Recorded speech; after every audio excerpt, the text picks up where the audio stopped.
Radio One, musique, info et vous sur le www.r1.mu. Quand on est très vieux, attraper le coronavirus, c'est quelque chose d'extrêmement grave. Quand on est très jeune, ça l'est beaucoup moins, et par contre, de façon ponctuelle, ça peut être tout aussi dramatique. Donc chacun a intérêt à essayer de ne pas attraper cette maladie. Depuis pendant à peu près 1 an, partout dans le monde, on a subi l'infection à coronavirus. Alors les gens se sont confinés, il y a eu des lockdowns, il y a eu toutes sortes de réponses, il y a eu des millions de décès, mais il n'y avait pas de réponse. Et il se trouve qu'à l'heure actuelle, il n'y a pas de médicament efficace. On a amélioré la prise en charge des formes graves, c'est vrai. En donnant certains corticoïdes, des anticoagulants, on a amélioré, diminué d'au moins 25 à 35% des décès dans les formes sévères. Mais pour l'instant, il n'y a que ça. Il n'y a aucun médicament qui traite le coronavirus lorsque les gens sont infectés par le coronavirus. Je vous rappelle que par analogie, la grippe, on a un médicament pour les formes graves, le Tamiflu, et que donc on ne peut pas comparer ce qui n'est pas comparable. Notre seule solution, c'est le vaccin. Alors peut-être qu'à Maurice, on est un peu éloigné de la catastrophe mondiale, c'est vrai, on est préservé, mais exactement comme l'a dit Zuber, personne n'est à l'abri d'attraper, même à Maurice, même malgré nos précautions, même si ces précautions sont très efficaces. Il peut y avoir un cas qui échappe de temps en temps, et ça nous est déjà arrivé 2 fois. Donc ça peut se reproduire.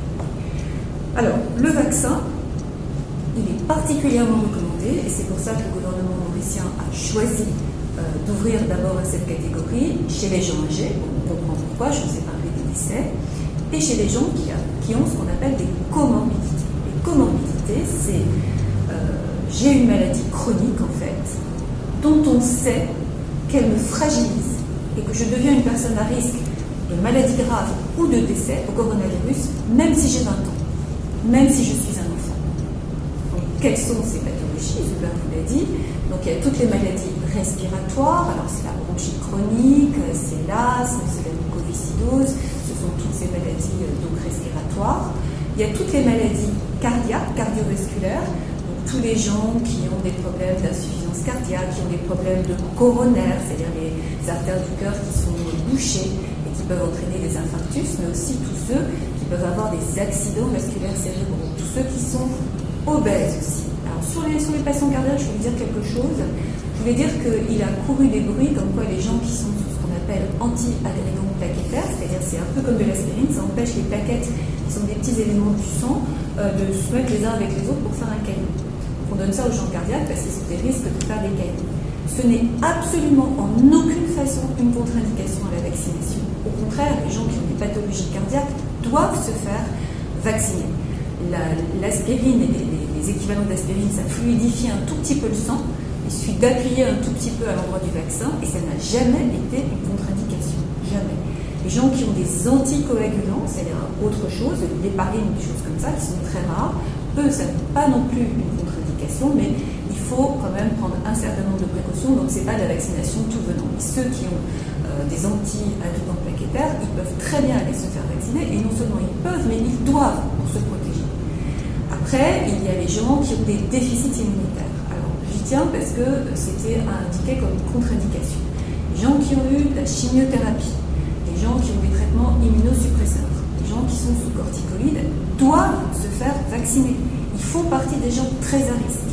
Alors, il a couru le bruit que ce n'était pas une indication. Pourquoi? Parce qu'il est vrai que ces gens-là, pour certains d'entre eux, vont faire une réponse diminuée au vaccin. Ça ne va pas être la même efficacité que pour tout le monde. Ça va être un peu moins que tout le monde, une réponse un peu inférieure, mais ils auront un bon degré de protection. Donc, ça n'est pas inutile, au contraire.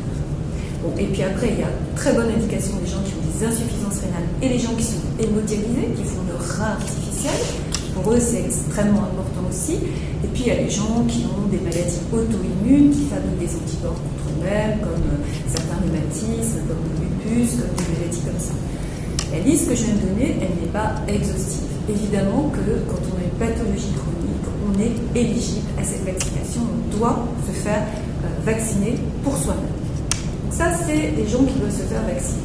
Et après, on élargira à tout le monde, et tout le monde doit se faire vacciner, parce que chacun, au niveau individuel, ne sait pas s'il est porteur de quelque chose qui peut l'exposer. Et notamment ces déficits immunitaires sur juste certaines parties de l'immunité dont je vous parle. C'est la première chose que je voulais vous dire. La deuxième chose, elle est très importante. Elle concerne le vaccin AstraZeneca qui, en raison du fait que son étude qu'il a présentée dans un grand journal, son étude de phase 3 avait des petites anomalies, on va dire, de méthodologie, a été un vaccin écrit. Alors, rendons au vaccin AstraZeneca sa véritable efficacité, disons des choses scientifiques.